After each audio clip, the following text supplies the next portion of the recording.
ऐश्वर्या राय बच्चन का जन्म 1 नवंबर 1973 को मैंगलोर, कर्नाटक, भारत में एक शिक्षित मध्यम वर्गीय परिवार में हुआ था। वह लेखिका वृंद्या राय और समुद्री जीव विज्ञानी कृष्णराज राय की बेटी हैं तथा उनके भाई आदित्य राय भी हैं, जो बाद में इंजीनियर और फिल्म निर्माता बन गए। बचपन से ही ऐश्वर्या अपनी अनोखी सुंदरता के कारण प्रसिद्ध रही हैं। मनमोहक नीली ग्रे आंखें, गोरी त्वचा और चमकदार चुंबन, जिसके कारण उन्हें परिवार का गहना माना जाता है। अपने परिवार के मुंबई चले जाने के बाद वह वहीं पली बढ़ीं। उन्होंने रचना संसद कॉलेज में वास्तुकला की पढ़ाई की, लेकिन जल्द ही मनोरंजन उद्योग की चकाचौंध की ओर आकर्षित हो गईं। 1984 में उन्हें मिस वर्ल्ड का ताज पहनाया गया, जो भारत की सीमाओं से परे उनकी प्रसिद्धि का प्रतीक था। तब से ऐश्वर्या एक वैश्विक सौंदर्य आइकन और बॉलीवुड की बेहतरीन अभिनेत्रियों में से एक बन गई है। 2007 में उन्होंने महानायक अमिताभ बच्चन के बेटे अभिषेक बच्चन से शादी की और उनकी एक बेटी आराध्या है, जिसका जन्म 2011 में हुआ। उनका जीवन सहज भावनाओं से भरा एक सफर रहा है, लेकिन साथ ही कई चुनौतियों और चुनौतियों से भी भरा रहा है। ऐश्वर्या राय बच्चन का करियर एक मोटी किताब है, जिसके चमकीले पन्नों के बीच-बीच में आंसू और अथक प्रयास से भरे अध्याय हैं। सिनेमा में प्रवेश करने से पहले ऐश्वर्या 1994 में मिस वर्ल्ड प्रतियोगिता जीतकर प्रसिद्ध हुई थीं। उनकी खूबसूरती ने न केवल जजों को प्रभावित किया, बल्कि एक क्षणभंगुर दुनिया भी रच दी। एक वास्तुकला की छात्रा से वह विज्ञापन अभियानों और फैशन पत्रिकाओं में एक लोकप्रिय चेहरा बन गई। लेकिन ऐश्वर्या सिर्फ एक सौंदर्य आइकन नहीं बनना चाहती है। वह पर्दे पर अपनी प्रतिभा साबित करने के लिए उत्सुक हैं। उनकी पहली फिल्म इरुवर 1997, जो मणिरत्नम द्वारा निर्देशित एक तमिल प्रोडक्शन थी, को उनकी स्वाभाविक अभिनय क्षमता और सुंदरता के लिए आलोचकों की प्रशंसा मिली। हालांकि यह फिल्म बॉक्स ऑफिस पर हिट नहीं रही, लेकिन इसने उनके लिए बॉलीवुड में प्रवेश के दरवाजे खोल दिए। उन्हें बड़ा ब्रेक फिल्म हम दिल दे चुके सनम 1999 से मिला, जिसमें उन्होंने नंदिनी नामक एक युवा लड़की का किरदार निभाया था, जो प्रेम और प्रकृति के बीच फंसी हुई थी। यह फिल्म न केवल बहुत सफल रही, बल्कि इसके लिए उन्हें सर्वश्रेष्ठ अभिनेत्री का पहला फिल्मफेयर पुरस्कार भी मिला। जिस तरह से उन्होंने अपनी आंखों और कुशल नृत्य के माध्यम से भावनाओं को व्यक्त किया, उससे दर्शक मंत्रमुग्ध हो गए, जबकि आलोचकों ने उन्हें एक सच्ची प्रतिभा के रूप में सराहा। अपनी सफलता के बाद उन्होंने ताल 1999 में अभिनय किया, जो एक संगीतमय फिल्म थी, जिसमें उन्होंने एक जीवंत गांव की लड़की मानसी की भूमिका निभाई थी। शास्त्रीय सौंदर्य और नृत्य क्षमता के उनके संयोजन ने उन्हें एक शीर्ष स्टार बना दिया, जिन्हें पूरे भारत में प्यार किया जाता था। हालांकि सब कुछ साझा नहीं किया जाता। शुरुआती सफलताओं के बाद ऐश्वर्या को असफलताओं का सामना करना पड़ा, जिससे उनकी आंखों में आंसू आ गए। अलबेला 2001 और 23 मार्च 1931, शहीद 2002, दोनों ही फिल्में बॉक्स ऑफिस पर बुरी तरह असफल रहीं, जिससे उनकी पटकथा के चयन पर संदेह पैदा हो गया। मिस वर्ल्ड की प्रतिष्ठा का दबाव उनके कंधों पर भारी था, क्योंकि जनता उनसे हर भूमिका में निपुणता की अपेक्षा रखती थी। उन्होंने एक बार बताया कि ऐसे भी दिन थे जब वह अपने कमरे में अकेली बैठी रहती थीं और फ्रेम को देखती रहती थीं और सोचती रहती थीं कि क्या उनमें इसे जारी रखने की ताकत बची है। मीडिया द्वारा की गई कठोर आलोचना, जिसमें उन्हें फूलदान कहा गया, से उन्हें बहुत ठेस पहुंची। लेकिन ऐश्वर्या ने दुखी होने के बजाय चुप रहना और कड़ी मेहनत करना चुना। उन्होंने महान निर्देशकों से सीखने, अपनी उपस्थिति सुधारने तथा अपनी योग्यता साबित करने के लिए संघर्ष करने में समय बिताया। उनकी वापसी संजय लीला भंसाली की क्लासिक फिल्म देवदास 2002 से हुई। पारो के रूप में उन्होंने एक लुप्त होते लेकिन दिल तोड़ने वाले प्रेम को चित्रित किया, जिससे दर्शकों को भी उनके साथ स्क्रीन पर आंसू बहाने पर मजबूर होना पड़ा।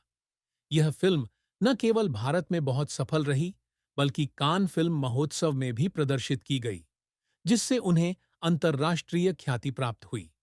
ऐश्वर्या हॉलीवुड में एक जाना पहचाना चेहरा बन गईं। उन्होंने bride and prejudice 2004, the mistress of spices 2005 और द पिंक पैंथर 2009 जैसी फिल्मों में अभिनय किया। यद्यपि उनकी सभी अंतर्राष्ट्रीय परियोजनाएं सफल नहीं रहीं, फिर भी उन्हें पश्चिम में अपनी पहचान बनाने वाली पहली भारतीय अभिनेत्रियों में से एक माना जाता है। देवदास के नृत्य दृश्यों, विशेषकर डोला रे डोला गीत के लिए उन्हें तब तक अभ्यास करना पड़ा जब तक कि वे थक नहीं गईं। घंटों फिल्मांकन के बाद उनके पैरों से खून बहने लगा था। एक बार वह ड्रेसिंग रूम में फूट फूट कर रो पड़ी थीं, दर्द के कारण नहीं, बल्कि एक उत्कृष्ट कृति पूरी करने पर गर्व के कारण। वर्षों बाद उन्होंने जोधा अकबर 2008 के साथ अपनी छाप छोड़ी, जिसमें उन्होंने ऋतिक रोशन के साथ एक मजबूत और तूफानी रानी जोधाबाई की भूमिका निभाई। यह फिल्म न केवल व्यावसायिक रूप से सफल रही, बल्कि उनकी अभिनय प्रतिभा के लिए भी काफी प्रशंसा मिली। हालांकि उनके करियर में भी उतार चढ़ाव आए, खासकर 1711 में बच्चे को जन्म देने के बाद। मातृत्व पर ध्यान केंद्रित करने के लिए उन्होंने अभिनय से ब्रेक ले लिया और जब वह जज्बा द 77 के साथ लौटीं तो उन्हें अपनी उपस्थिति और वजन को लेकर आलोचना का सामना करना पड़ा। इससे उन्हें आघात पहुंचा, लेकिन फिर भी उन्होंने अगला कदम दृढ़ता से उठाया, जो इस बात का प्रमाण था कि उनकी प्रतिभा उस सतही ज्ञान से कहीं अधिक थी। ए दिल है मुश्किल 2016 एक और हिट थी, जिसमें उन्होंने एक परिपक्व, ग्लैमरस और सुडौल महिला का रूप धारण कर लिया, जिससे यह पुष्टि हो गई कि वह अभी भी बॉलीवुड की सर्वश्रेष्ठ अभिनेत्रियों में से एक हैं। ऐश्वर्या राय बच्चन के जीवन में सबसे बड़ा दुख उनकी करियर की असफलताएं या उनकी कठोर आलोचना नहीं थी, बल्कि 2017 में कैंसर से लंबी लड़ाई के बाद उनके पिता कृष्णराज राय का निधन था। कृष्णराज एक समर्पित पिता हैं, जिन्होंने मनोरंजन उद्योग में उनके शुरुआती दिनों से ही हमेशा उनका समर्थन किया है। वे ही थे जो उसे ऑडिशन के लिए ले जाते थे, उसका काम पूरा होने तक घंटों बाहर इंतजार करते थे और हमेशा कठिनाइयों पर काबू पाने के लिए उसे प्रोत्साहित करते थे। जब वह बीमार पड़े तो ऐश्वर्या ने सब कुछ छोड़कर अपने पिता के साथ रहने का फैसला किया और उनके अंतिम दिनों में उनकी देखभाल की। उन्होंने एक बार कहा था कि अपने पिता को बिस्तर पर कमजोर होते देखना उनके लिए अब तक का सबसे बड़ा दुख था। जिस दिन उनका निधन हुआ, वह तब तक रोती रहीं जब तक उनके आंसू समाप्त नहीं हो गए। उन्हें ऐसा महसूस हो रहा था जैसे उन्होंने अपने दिल का एक हिस्सा खो दिया हो।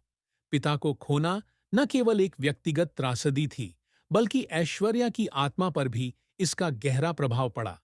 वह अधिक निजी हो गईं, सार्वजनिक स्थानों पर कम दिखाई देने लगीं और अपने परिवार के साथ अधिक समय बिताने लगीं। हाल ही में एक साक्षात्कार में उन्होंने कहा कि उनके पिता ही थे जिन्होंने उन्हें शक्ति और गहराई का मूल्य सिखाया था और उनके निधन से एक शून्य पैदा हो गया है। हालांकि समय के साथ दर्द धीरे धीरे कम हो गया, लेकिन ऐश्वर्या अभी भी विशेष अवसरों पर अपने पिता का जिक्र करती थीं, जैसे कि जब उन्हें कोई पुरस्कार मिलता था या जब वह अपनी बेटी आराध्या को किसी व्यक्ति से मिलने ले जाती थीं। यह उसके दिल का सबसे गहरा घाव था, एक उदासी जो उसने जीवन भर अपने साथ रखी। ऐश्वर्या राय बच्चन का प्यार और शादी एक खूबसूरत कहानी है, लेकिन इसमें चुनौतियां भी हैं। अभिषेक बच्चन से मिलने से पहले वह विवादास्पद रिश्तों में रह चुकी थीं। 1990 के दशक के अंत में सलमान खान के साथ रिश्ता बहुत ही खराब था। बॉलीवुड के बड़े स्टार सलमान पर उनके साथ रिश्ते के दौरान दुर्व्यवहार और हिंसा करने का आरोप लगाया गया था। हालांकि ऐश्वर्या ने कभी सार्वजनिक रूप से इस बारे में बात नहीं की है, लेकिन ब्रेकअप के बाद सलमान द्वारा ऐश्वर्या को छोड़ दिए जाने की अफवाहों ने गहरी प्रतिक्रिया पैदा की है। उन्होंने एक बार स्वीकार किया था कि वह एक कठिन समय था, जब उन्हें मीडिया के दबाव और अस्वस्थ प्रेम संबंध के दर्द का सामना करना पड़ा था। इसके बाद उन्होंने कुछ समय तक विवेक ओबेरॉय के साथ डेटिंग की, लेकिन मतभेदों और मीडिया जांच के कारण यह रिश्ता जल्द ही टूट गया। जब वह धूम 2006 के सेट पर अभिषेक बच्चन से मिलीं तो सब कुछ बदल गया। अपने सौम्य और विनोदी व्यक्तित्व से अभिषेक ने अपनी ईमानदारी से उसका दिल जीत लिया। वे जल्द ही अच्छे दोस्त बन गए और उनकी दोस्ती धीरे धीरे प्यार में बदल गई। 2007 में उन्होंने मुंबई में एक भव्य शादी की, जिसमें शक्तिशाली बच्चन परिवार और सैकड़ों प्रसिद्ध मेहमान शामिल हुए। ऐश्वर्या ने एक बार कहा था कि जब अभिषेक ने न्यूयॉर्क में हल्की बारिश वाली शाम को उन्हें प्रपोज किया था, वह पल उनकी जिंदगी की सबसे खूबसूरत यादों में से एक है। उनकी शादी को आदर्श बॉलीवुड मॉडल माना जाता है। 2011 में आराध्या के जन्म से उनका परिवार और पूरा हो गया। ऐश्वर्या को अक्सर अभिषेक के साथ कान के रेड कारपेट से लेकर पारिवारिक समारोहों तक में एक दूसरे का हाथ थामे और एक दूसरे को प्यार से चूमते हुए देखा जाता है। हालांकि मतभेद की अफवाहें भी उड़ी हैं।